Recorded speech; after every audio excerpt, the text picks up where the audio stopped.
தலைமுறையா வந்து ஜோதிடத்துல இருந்திருக்கணும். அவங்களோட பூர்வீகம் எப்படி ஒரு டாக்டர் கிட்ட போகும்போது அந்த டாக்டரோட அப்பா வந்து டாக்டரா இருக்கணும். ஒரு லாயர்ட்ட போகும்போது அந்த லாயரோட பரம்பரை பூரா லாயரா இருக்கணும். ஒரு போலீஸ் ஸ்டேஷன் போறப்ப அந்த போலீஸோட தலைமுறையாக காவல் அதிகாரியாவே இருந்தார்கள்.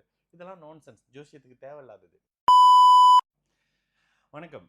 நான் உங்கள் விக்கி ப்ரோஸ். நமக்கு எண்கணி ஞானத்தையும் வேத ஜோதிட ஞானத்தையும் ஆன்மீக ஞானத்தை வழங்கிய அனைத்து குருமார்களுக்கும் நன்றி என்ற வேளையில் இது ஒரு ஜோதிட விளக்கு வீடியோ விருப்பம் உள்ளவர்கள் தொடர்ந்து பார்க்கலாம். நமது விக்கி ப்ரோஸ் அஸ்ட்ராலஜி சோஷியல் மீடியாவை ஃபாலோ பண்ணியிருக்கக்கூடிய அனைத்து தோழிகளுக்கும் நமது நன்றிகள். ஒரு கேள்வி. ஹாய் ப்ரோ, அண்ணன் ஆல்வேஸ் சேட் அஷ்டம ஜென்ம சனியில் பிரிந்த காதல் வராது. பிரிந்த காதல் வராது. ஹவ் அபவுட் பாத சனியில் பிரிந்த காதல் சேருமா சேராதா? ஓகே பிரதர், கோச்சார சனி பகவான் வரும் பொழுது அந்த கோச்சார சனி பகவான் எப்போ எந்த இடத்துல பீக்கா வேலை செய்வாருன்னு பார்த்தீங்கன்னா, ஏழரை சனி அப்படின்னு சொல்லப்படக்கூடிய ராசிக்கு 12ஆம் இடத்துல, ராசிக்கு 2ஆம் இடம். அதுதான் 2.5 வருஷம். அதே மாதிரி ராசிக்கு 7ஆம் இடத்துல வரக்கூடிய கண்டக சனியும், ராசிக்கு 8ஆம் இடத்துல வரக்கூடிய அஷ்டம சனியும். இந்த அஷ்டம சனி ஜென்ம சனி காலகட்டங்கள்ல அதிகமான மன அழுத்தங்கள்ல ஒருத்தர் இருப்பாரு. அந்த மன அழுத்தம் வயதுக்கு ஏற்ற மாதிரியும் உங்களுடைய பிறந்த ஜாதகத்தினுடைய தசாபுக்திக்கு ஏற்ற மாதிரியும் இருக்கும். ஓகேங்களா? அப்போ எந்த ஒரு காரகத்தின் வழியாக நீங்க மன அழுத்தத்துல இருக்கீங்கன்றத அதுல ஈஸியா பார்த்துடலாம். அப்ப எடுத்த உடனே ஒருட்ட போனோடனே அப்படியே சொல்றாருங்க அப்படின்னா அதெல்லாம் பெரிய பிரம்ம வித்து இல்லை. நேற்று கூட ஒருத்தர் பாவம் புலம்பிக்கிட்டு இருந்தாரு. தலைமுறையா வந்து ஜோதிடத்துல இருந்திருக்கணும். அவங்களோட பூர்வீகம் எப்படி ஒரு டாக்டர் கிட்ட போகும்போது அந்த டாக்டரோட அப்பா வந்து டாக்டரா இருக்கணும். ஒரு லாயர்ட்ட போகும்போது அந்த லாயரோட பரம்பரை பூரா லாயரா இருக்கணும். ஒரு போலீஸ் ஸ்டேஷன் போறப்ப அந்த போலீஸோட தலைமுறையாக காவல் அதிகாரியாவே இருந்தார்கள். இதெல்லாம் நான்சென்ஸ். ஜோசியத்துக்கு தேவையில்லாதது. ஜோசியம் தெரிஞ்சா போதும்னா அதை விட்டு பூரா எல்லாத்தையும் தேடுறாங்க. எனக்கும் அது என்னன்னே புரிய மாட்டேதுங்க. ஜோதிடருக்கு ஜோதிடம் தெரிஞ்சா போதும்ன்ற ஒருத்தர் பரிகாரம் தெரியணுன்றாரு, ஒருத்தர் ஆன்மீகம் தெரியணுன்றாரு. அவர் ஜோதிடருங்க, அவர் ஆன்மீகவாதி இல்லைன்னா புரியவே மாட்டேது. புரியாதவங்களுக்கு சொல்லவும் முடியாதுல்ல.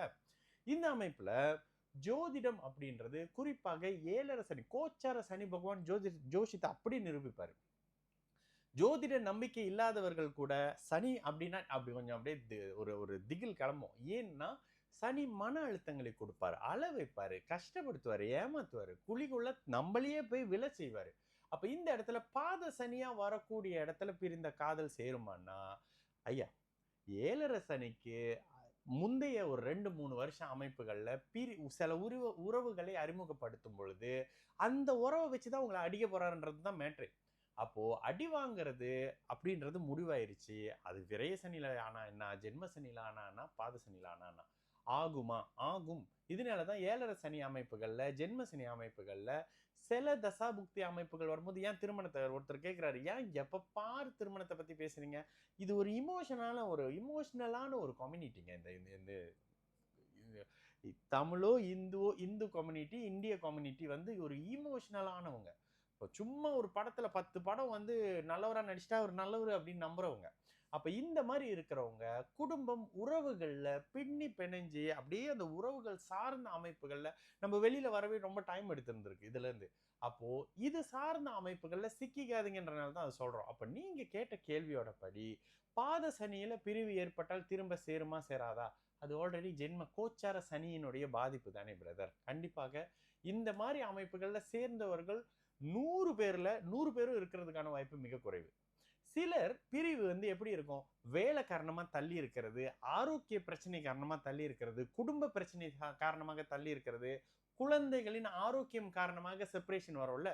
இது மாதிரியான செப்பரேஷன் அந்த 7ஆம் பாவகம், லக்னத்தினுடைய 7ஆம் பாவகம் வலிமையாக இருக்கிற பட்சத்துல பிரிவு நடக்காது. ஆனா மன அழுத்தங்கள் இது சார்ந்த அமைப்புல இருக்கும். அப்போ அந்த கண்ணோட்டம் பிறந்த ஜாதகத்தினுடைய அடிப்படையில. ஆனா பிரிஞ்சு போயிட்டாங்க, உறவே வேணான்ட்டாங்க, வேற ஒருத்தரோட தொடர்புல இருக்காங்க, அவங்க திரும்ப வர வாய்ப்பு இல்லை பிரதர். சரிங்களா? நான் உங்கள் விக்கி ப்ரோஸ். நல்லது நடக்கும், எல்லோரும் நல்லா இருப்போம். வணக்கம்.